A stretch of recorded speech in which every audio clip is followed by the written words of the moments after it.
Welcome back to Between Screenings. This is the third episode of the podcast, and today we're going to be talking about all things Halloween with the witching season upon us. What better to do to celebrate Halloween than chat about your favourite horror movies? We all like to be scared, and 2025's turned up a lot of amazing horror, so we're going to talk about that, and we're also going to talk about our all-time favourite horror/genre/scary films. How are you, Tom? Anyway, how's your week been? My week's been pretty spooky. I took a trip back to Manchester and it didn't stop raining, which felt very appropriate given it is the spooky season.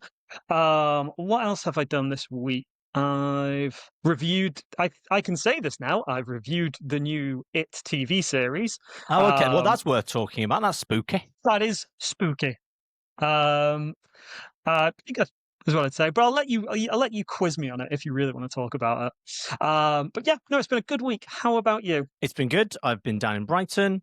I've been going to the supermarket with my daughter, and the problem at this time of year, Tom, is the supermarket is just terrifying because all of the packaging is suddenly spooky. So I saw an Instagram video of someone doing it last year. So now whenever I go to the supermarket with my daughter, I go, every time I see a spooky packet. She like that? No, she absolutely hates it and thinks I'm very embarrassing, which obviously makes me want to carry on doing it even more. I actually do hate going to supermarkets at this time of year because I love sweets, and anytime you go in, the first aisle you always walk down is full of sweets and like reduced price sweets. Yeah, and crisps with like bizarre flavors. Like, you know, I think Doritos have a Stranger Things black garlic tie-in crisp, and despite the fact that sounds gross, I really want to try it. Yeah, well, we bought some. They've already got Christmas stuff out in the supermarket as well, obviously.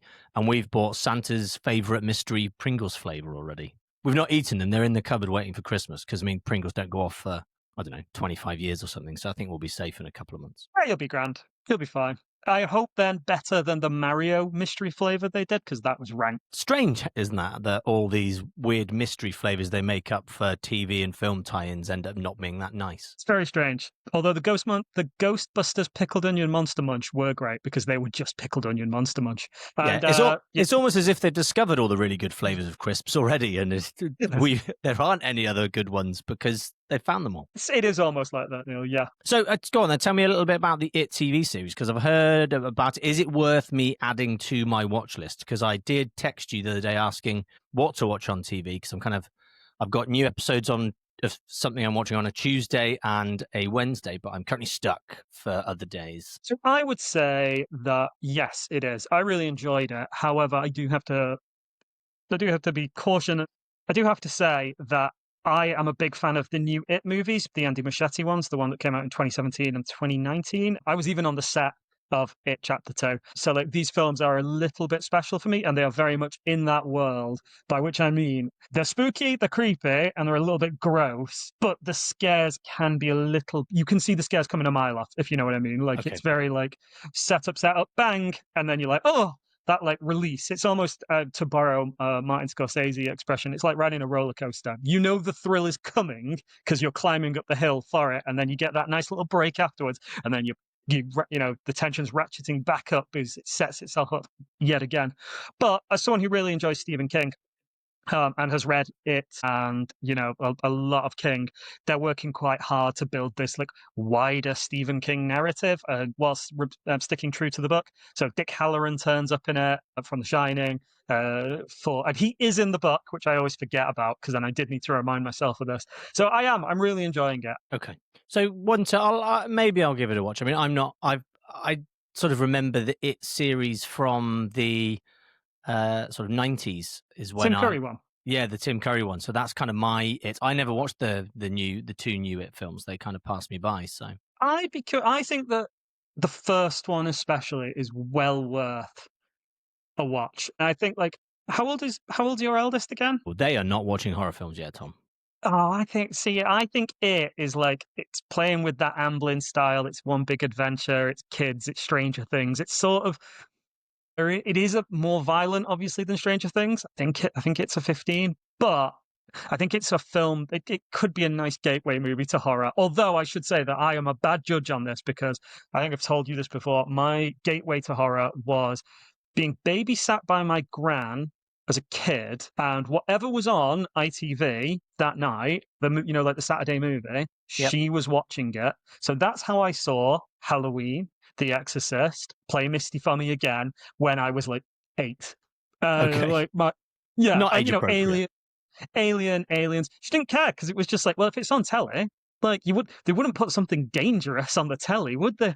So that was how me and my sister both saw a load of classic horror movies, and probably why the genre is so dear to my heart and why I like Halloween especially an awful lot. Okay, so when you were going to sleepovers as a sort of tween, early teenager back in the day, you weren't so freaked out by the films where people would sort of pull that DVD or VHS out and be like, "Oh, look what we've got to watch tonight," while our parents don't know about it. Funny enough, yeah, I probably was because like I always enjoyed being scared. So I've never been like, oh, I'm too cool to be frightened by this. Even now when I go to the cinema, I like proper get into it. Like, I'm like hiding and unashamedly because that's what the film is supposed to do. It's not meant to be a delightful experience where I go, oh, I'm cool with this. I like the like to feel horrified, and that's what the genre is supposed to do. What's the one film you remember from when you were younger that really, really scared you, or the one that everyone wanted to watch? So this is a strange one because it's actually not that scary. But my dad used to. My dad let us watch Poltergeist. Okay. Um, yeah, and because it's Poltergeist is scary, but it's not like gory or particularly violent. It's just like spooky ghost shenanigans. Except there's one scene where one of the paranormal investigators later in the movie is looking in a mirror, and his face starts to rot and fall off, and he's like ripping at his flesh, and it's falling down the sink. And my dad always used to say, "You're not allowed to be in the room when this scene happens." Me and my sister had to go to the kitchen, shut the door, and he would tell us when we could come back in. So in my head, this scene reached like mythic proportions of, gross. Oh, it must be the most vile thing you've ever seen in your life. So anyway, cut to 2020. I can't remember if you remember 2020, Neil, but we were inside an awful We lot. were maybe there was some reason we couldn't go very far. Yes, and my partner and I, we were burning through a load of movies on her to watch list, including Poltergeist. And I warned her there's a scene in this movie, and it's probably one of the grossest things you're ever going to see in your life. She was like, okay, okay, okay. We watched it, and I like had to pause it and just apologize to her because of how naff and rubbish and not scary it is. His face completely it doesn't look like the actor. It's all of a sudden like a cut, and it looks like he's been stung by a bee, and he's pulling wax off his face. I was just like, this is so rubbish, and I can't believe my dad didn't let me watch this as a kid. So that, strangely enough, is probably the film that stuck with me the most. Although I do remember when I was like 14, going around to a friend's house, and his dad, and great parenting here, had got a load of old video nasties for us. Lovely. We put them on, and we watched Driller Killer. I think we may have watched Cannibal Holocaust. And like some of these really like, gnarly films that Margaret Thatcher had banned, they were crap. Well, they weren't crap. That's not fair. But when you're a teenager who's, expecting some of the most hyper realistic violence you've ever seen in your life, Driller Killer, whenever he puts the drill to someone, the film fades to red, and then the deed is done, and the blood is so bright red that you're just like, that's not real. And Cannibal Holocaust just bored us. Not a fun movie, but just found it boring rather than like squeamish. And I've never felt the need to go back and revisit those films. I think the ones for me when I was growing up that I remember from sleepovers were Child's Play was a big one. Mm. So Chucky running around and doing his mad toy thing, and the first Nightmare on Elm Street films. So the original Nightmare on Elm Street, which is horrendously terrifying when you're that age. I think the first Nightmare on Elm Street really stands up. Like, I think that because obviously that franchise sort of became a bit of a parody of itself because they realized Freddy was the main selling point of it. Yes. So you sort of made Freddy the hero. The kills, the inventive way in which he murdered people in dreams became the reason you were watching those movies. But that first movie, especially the dream sequence in the school where you see the body being dragged by some unseen presence into the boiler room, is horrifying. we did did a screening of that a few weeks. No, she didn't. A few years ago, and I seeing it on a big screen was properly traumatizing because obviously when you watch something at home without just by yourself, it's spooky, but watching it with an audience and that like sharp intake of breath when people realize what they're seeing, next level stuff. Yeah, I think there's a lot of imagination as well. You sort of hype yourself up when you're that age to what you're going to watch. So it's a film. It's already got an 18 certificate on the box, which is a bit naughty because you might be 12 watching it, and your parents might not know about it, and you hype yourself up to think it's going to be ludicrously scary. And sometimes they are, like the Friday the 13th film. The Chucky ones, I always kind of ended up finding just a bit funny. The worst experience I ever had watching it, the most horrifying experience I ever had watching a horror film, I don't know if I've told you this, was the first time I watched the Texas Chainsaw Massacre. Classic. So I think I must have been 20, maybe 21. We all watched it. I was living in a shared house with some friends at the time, and we watched it. It is scary. It's properly scary. Oh, it's horrible. And then we all went to bed. I went up to my bedroom, turned the light on, the old school filament lamp blew and fused everything in the house. So, oh my God. And this was like 5 minutes after watching Texas Chainsaw Massacre, turned the light on, bang, all the lights in the house off. And the fuse box is under the stairs behind a load of boxes and stuff. So I'm there just in the pitch black, absolutely cacking it, trying to fight my way back to the fuses so I can get some light back on. So just a coincidental, terrifying moment. I'm trying to think if I've ever had an experience like that where I finished watching a movie and then something has happened that has left me absolutely shit scared.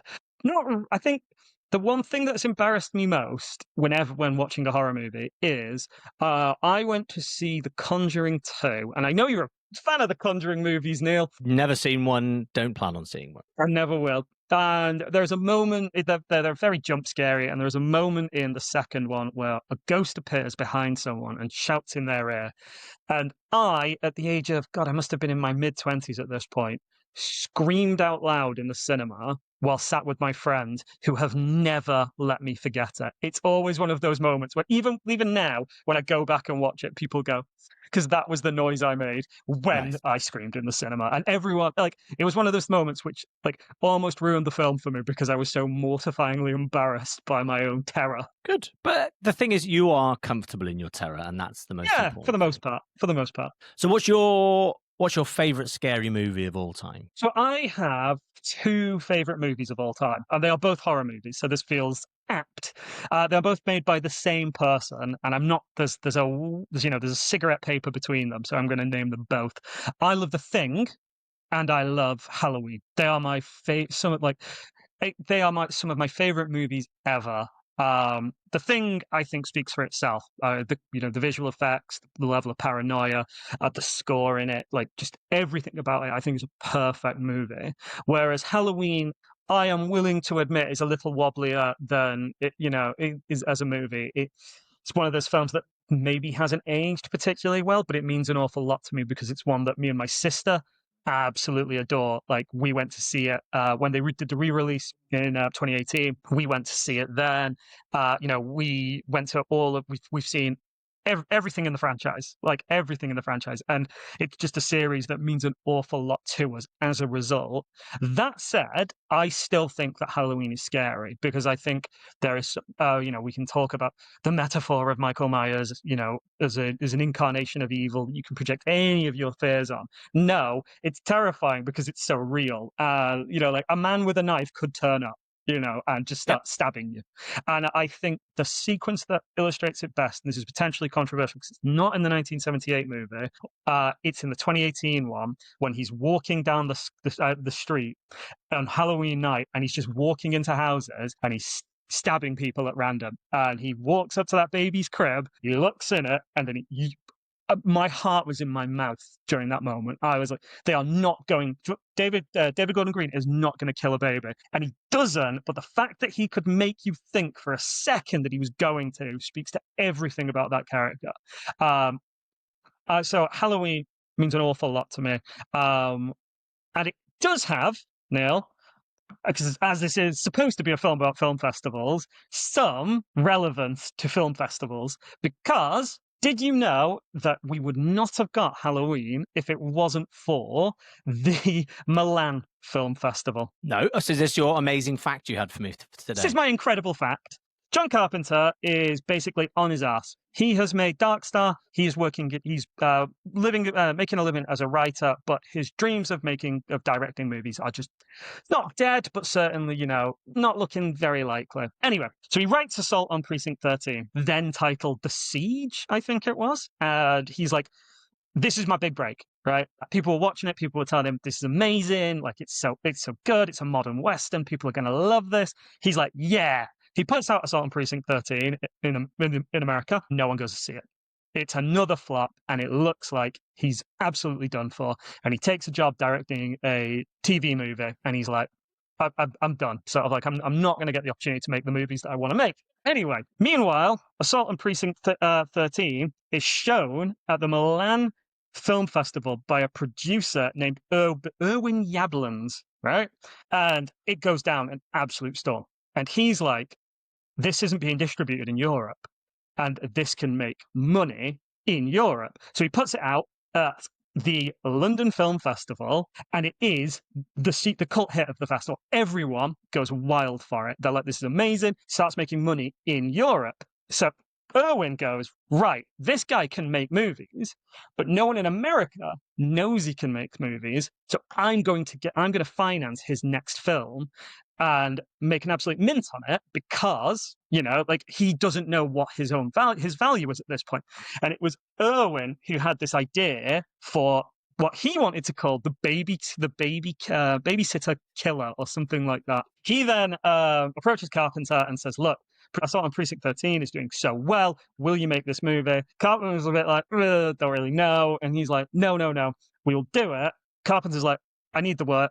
Okay. And the rest is history. It was, for the longest time, the most successful independent movie in cinematic history. I think it had a budget of, and don't quote me on this, 300,000. And Wow. I think it maybe 10x, maybe not, between 8 times to 10 times the budget at the box office. It was, and like the highest grossing R-rated movie of all time. I think maybe even until Deadpool came along. So there you go. There's our festival link for that, and I think that's pretty cool. Yeah, I think that is, and I think it just shows the power of the box office outside North America as well, and the way that has been a shift a lot more maybe in recent years, but definitely in the past, it's just sort of that idea of a director and making a film that appeals to a European market, but just didn't appeal to an American market, and finding that audience and generating that buzz for a full release through film festivals, which is lovely to hear, Tom. Exactly. Anyway, I've rattled on about my favorite films an awful lot. What's your favorite horror movie? So I think we're going to sort of dive into this a bit later, but the horror genre is kind of one that it spans lots of different things. So I very much like some sci-fi horror. So the Alien films growing up were always something I watched and was terrified by. I mean, who isn't scared of facehuggers and xenomorphs? So those films, I have very vivid memories of watching those films with my family when I was growing up. We even went to the Alien Experience at the Trocadero in London, which I don't know if you know about. No, I don't. So the Alien Experience, you basically go on. It's like a horror. It's basically like a ghost train, like a haunted house. So you go in and it is the ship, and you walk around with another group of people, and you see the eggs and you see everything going on, and then they've got sort of facehuggers running around and things. But then about halfway through your trip, it's pretty scary because you sort of got the smoke being blown out of the burst pipes and all that kind of stuff. But then about halfway through the trip, a xenomorph runs out, grabs one of your party who you're with, and drags them off through a back door. Now, obviously, looking on it in hindsight, that person that's dragged off is also an actor, and they have an actor joining every group to be dragged off. But your rational mind doesn't come up with that in the moment. You're just absolutely terrified. And then the rest of the walk through it, you're just bricking it because a xenomorph's just dragged someone off. Murdered someone else in your party, and you could be next. So yeah, so I've always really enjoyed the Alien films. I really enjoyed Alien Earth as well, the new series based on Alien.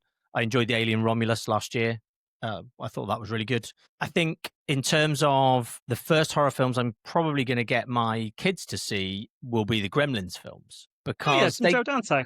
they are horror films. Yeah, They're I mean not the that first first one's one scarier than especially. the second one. Yeah, The second one leans more heavily into the sort of comedy of it and parodies itself to a degree. But those were probably my earliest experience of that sort of properly scary genre was the Gremlin films. And then in terms of modern times, I think Midsommar is a masterpiece and hauntingly terrifying, and also a sort of just fantastic film without needing a genre label on it. I think it's just a brilliant piece of filmmaking from Ari Aster. I think Midsommar is like, obviously a lot is made of Hereditary, and Hereditary does have some pretty shocking moments in it. But for me, the first 4 minutes or so of Oh, Midsommar are some of the most terrifying things I've ever seen. And Florence Pugh with her, like when she's trying, with her head in her boyfriend's lap, is just one of those images that's burned into my brain and has been since I saw it in the cinema. Like I know, like I'm a bigger fan of the genre than you, Neil. I know that. Like I watch all the crap they put out.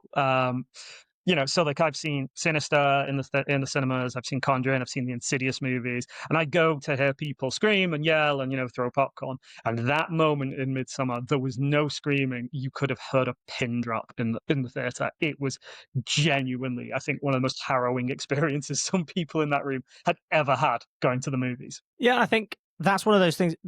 So I'm not a big fan of the genre, and I kind of have warmed to it over the years, in the sense that horrors are really easy. You talked about the low budget side of it with Halloween being really low budget, and horror still is an entryway into filmmaking for a lot of filmmakers, because with a low budget, something that is more likely to make money than any other genre is horror. So doing something in the horror space at a low budget gives you a better chance of recouping on the back end.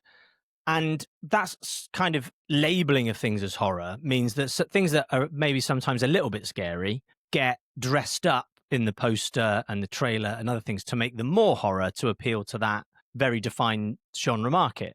But I think a lot of films are marketed as horrors, and that would put me off, because when I think of horror, I think of those Halloween films, the Friday the 13th films, the jump scare type films, the big jump scare films. And the jump scare stuff or the sort of gore porn isn't my vibe particularly. There's some body horror stuff I like, but generally the jump scare stuff's I'm not really into. But then something like Midsommar isn't about jump scares. It's about it just being pretty horrible for a lot of it, and shocking and disturbing.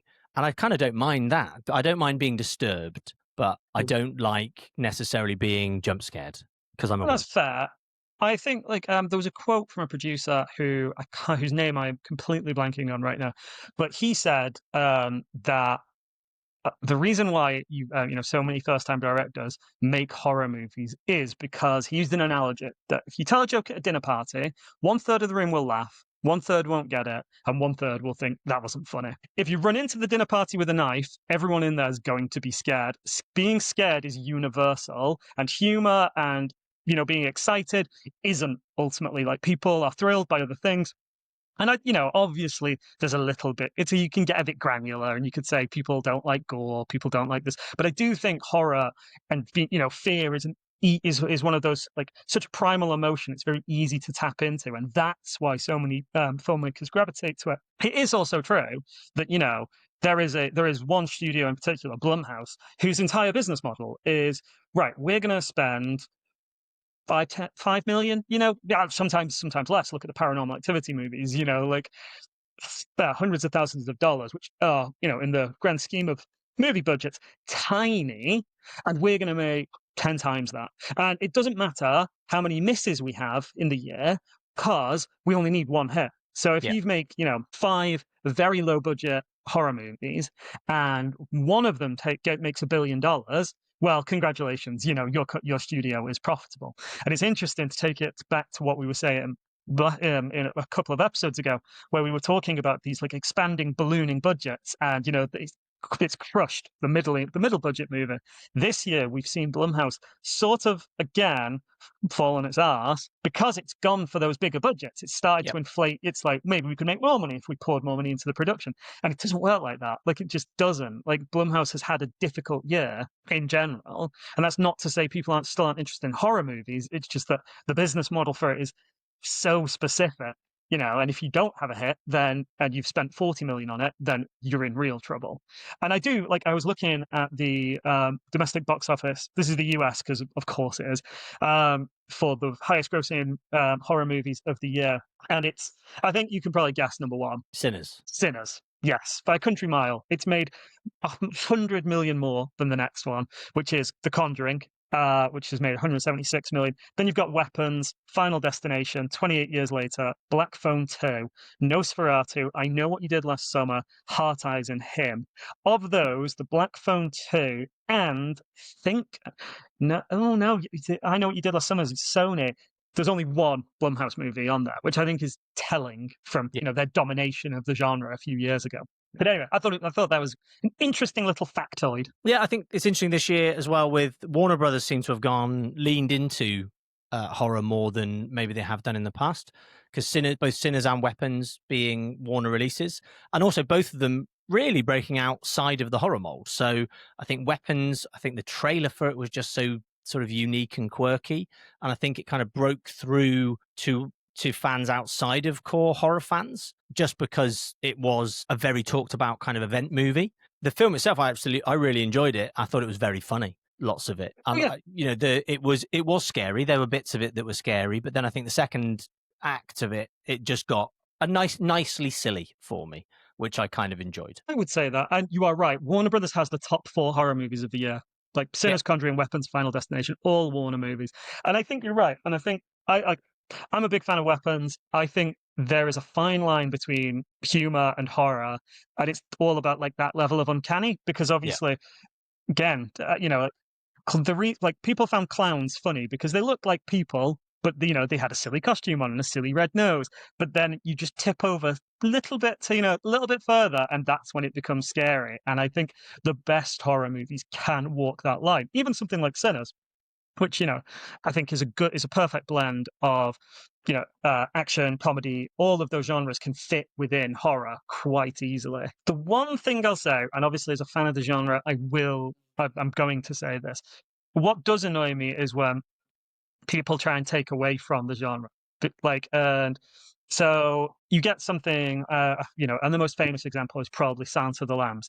I have seen people trying to rebrand Silence of the Lambs into a psychological thriller for decades now. It is not a psychological thriller. It is a horror movie about a cannibal helping an FBI agent track down another serial killer. Like it is there. A man's face gets cut off and put on someone else's face to escape prison. It is schlocky, pulpy. It is the type of thing that you would have read about in your Penny Dreadfuls back in the Victorian day. And you get people saying like, no, obviously it's not horror. And I see the same for Sinners because obviously it's getting awards buzz. And I see people trying to say, well, actually, it's not really a vampire movie. It's a vampire movie. Admittedly, for the first half to 2/3, it's not a vampire movie. It's very much a sort of Prohibition era drama to an extent, but it ultimately is 100% a silly vampire movie at the end. And I mean silly in the most flatteringly possible way, because I think it's brilliant and I really, really enjoyed it. But there is something slightly silly about vampires. Well, entirely. Like it's absolutely silly, but it's knowingly silly. And again, it plays with that silliness. When all the vampires are dancing outside, it's funny, but then it very quickly stops being funny, and then it leans back into the funny when you've got you're gunning down the KKK, it's very possible to make a good horror movie that has tonal balance within it, and the best ones do. Even again, your favorite franchise, The Conjuring, has funny moments in it beyond, like the horrible jump scares that you don't like. Yes, no, not a fan of the big jump scares. So think I'm just while you were talking about Silence of the Lambs and its rebranding, what genre label are you allowing me to place on the classic film Seven? Oh, right. Okay. So that's a good one. I think I want to claim Seven as a horror movie, to be completely honest, because it's a film about, Dante's. It's basically a sort of a retelling of Dante's Inferno with two cops. I want to claim it as horror. I'm willing to lean more into the fact that it may be a procedural, but I think it's. I think it comes down to intent, right? Is the film trying to scare you? And and Silence of the Lambs definitely is. I think Silence of the Lambs is definitely trying to make you frightened. I'm not sure if Seven is always trying to scare you. There are moments of it, like when Sloth coughs, which is one of the scariest moments. Like nothing happens except a corpse coughs, and it's like, oh my god. I think that Seven might be more psychological thriller, but I'm loath to admit it, to be completely honest. Would you say it's a horror movie? I would say sort of my memory of it is being tipping into horror is the way Yeah. I would probably put it. I would say, again, it's not one of those where they didn't explicitly brand it as a horror, but I think there are elements of it is pretty scary when you're watching Yeah. it. Like you are scared. When he's I opening think that so. box, when he's opening the box, you're scared. You know what? I've just remembered what happens with the sin of lust in it as well. So no, it's Yes. absolutely a horror movie. Like Yeah. it just is. It's genuinely quite frightening at times. So no, we will have it. Yeah, it's a horror movie. So I have the pleasure of being at home all on my own on Friday night because my children are both at sleepovers and my wife is away for her mother's 70th birthday. So Oh, lovely. which means I can watch whatever film I like, which when I'm sat at home on a Friday evening isn't the sort of thing that happens. So it's Halloween, so I'm going to need to watch a horror film. Tom, last time I did it, it was Midsommar I sat and watched by myself in the house.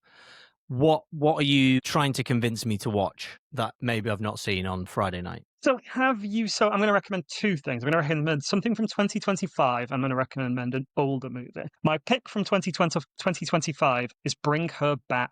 Okay. Have you seen Bring Her Back? No, I've not seen Bring Her Back. So the horror films I saw this year were Sinners, I saw Weapons, and I saw Together. Together's good. Not particularly scary, but good. No, but definitely a horror film, Tom. Yes, 100% a horror film. I would say Bring Her Back. Bring Her Back is a Sally Hawkins. Yeah, I've seen the trailer. The trailer scared me, to be honest, Tom. Yeah, well, the movie is much worse, and I think, like, I left the theater slightly trembling. It's a creepy one, but I think it's this type of thing you're like.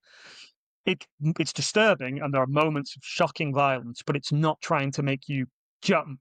When it does make you jump, and it will, those moments feel really earned. Like you're not going to come away from it thinking, "Oh, that was cheap," or I feel like I've been. And my other one is: have you ever seen The Changeling? No, I don't think I have. So The Changeling is a really interesting haunted house movie about a composer who moves into an old house and starts seeing things. I won't spoil it for you.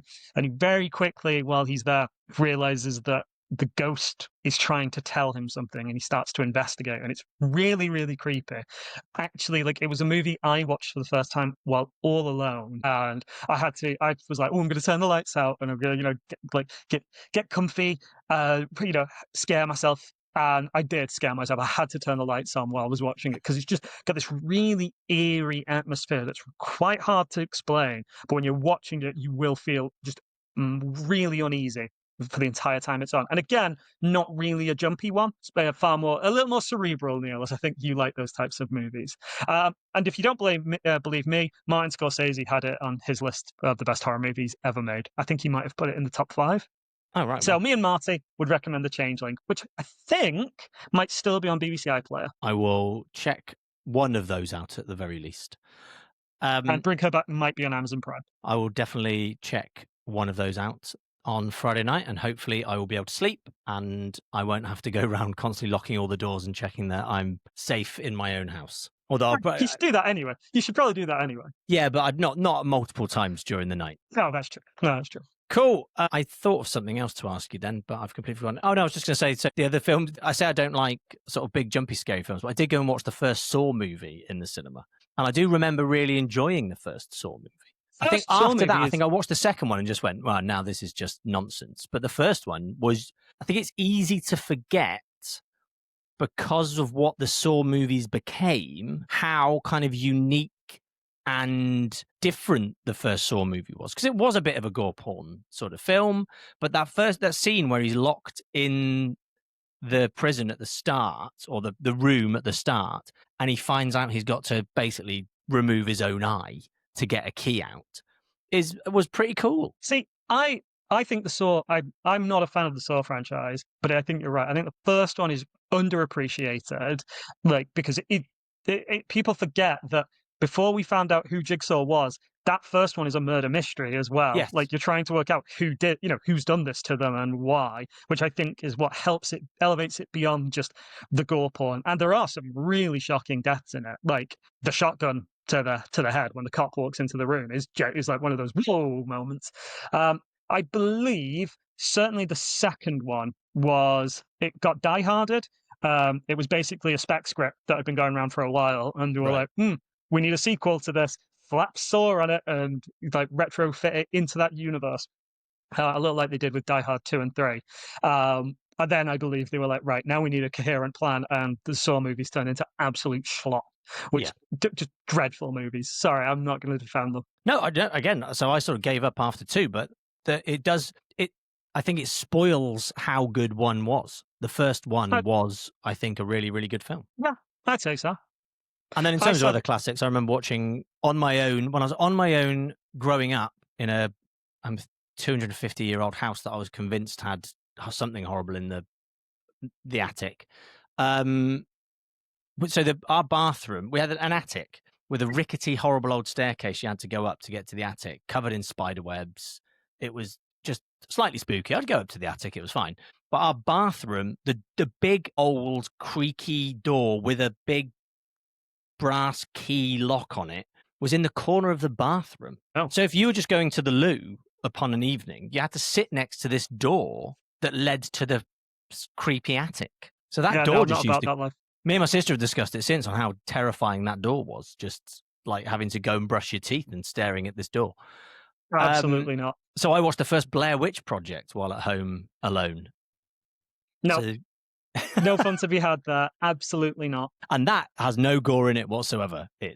That's just proper psychological, you're making yourself scared business. That's just 3 people in the woods slowly losing their minds while they film themselves. Yeah, that movie, there's a history of that movie is really interesting, just in terms of like how it was produced. I don't know if you know this, and we're running out of time because obviously we don't want this to overrun. But basically, the director just dropped them off in the woods and said, here's what I need you to talk about today. Follow the map to this location, and at that location there'll be supplies for you to pick up. But because they were running out of money, they started giving them less and less food, and then that made them angrier with each other, and then they were like, oh, this is good, isn't it? Obviously the original plan for the Blair Witch was that it would be much more of like a documentary made from the found footage rather than us just watching the raw tapes like it is now. And they told those actors, "Oh, we're only going to use about 15 minutes of the footage from you in the woods." Then they would get in when they were meeting with them to give them the supplies. They were taking the dailies, and they were like, "Oh, actually, this is the movie. These people slowly going mad." And loads of stuff in that film just improvised. Improvised is the right word for it, but also them genuinely getting frustrated with each other. And they were told, like, like when he throws the map in the river, that was just something the guy did because he was losing his mind. Like he was just like really, really grumpy one day and threw the map in the river.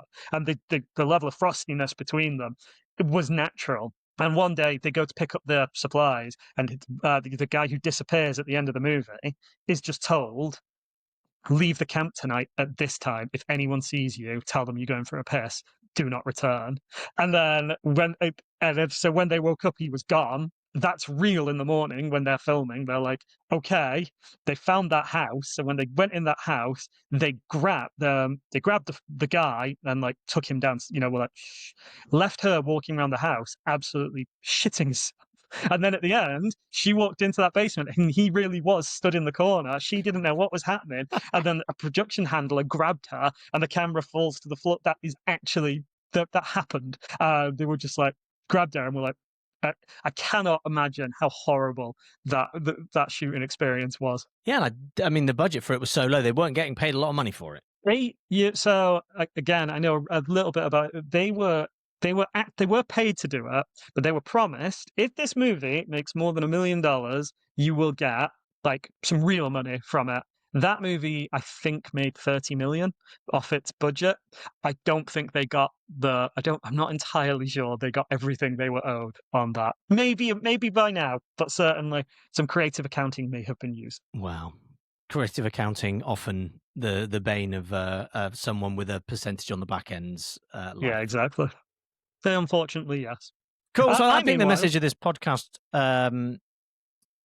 is that even if you think you're not a fan of horror, there is something for you within the genre, and you probably have watched stuff that is very close, if not tipping into horror, without realizing it.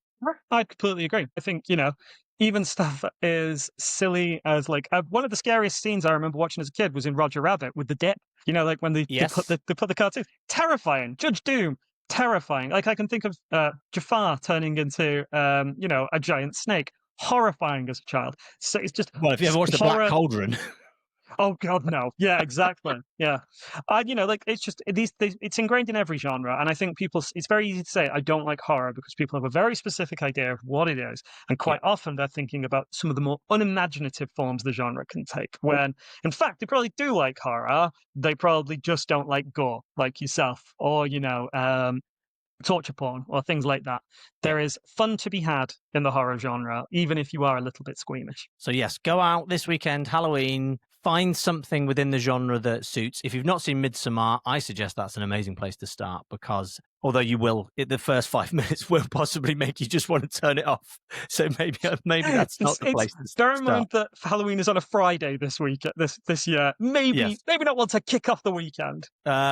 So maybe go for Gremlins, just for a bit of nostalgia and some fun. Yeah, I think Gremlins is a shout. Right, brilliant. I'm not sure what we're talking about next time. I think we're going to be talking about some of the new releases coming out, some of the LFF holders, some of the festival titles from this year that are now being released on wide release. We've got the Masterminds coming up. We've got other films like that. So I think we'll be talking about some more festival titles that are getting wide releases and probably talking about early awards buzz for certain films and actors as well. So join us next time for that. Make sure you subscribe to the podcast on whichever platform you are listening to us on, and come back next time for more film chat between screenings. Bye-bye.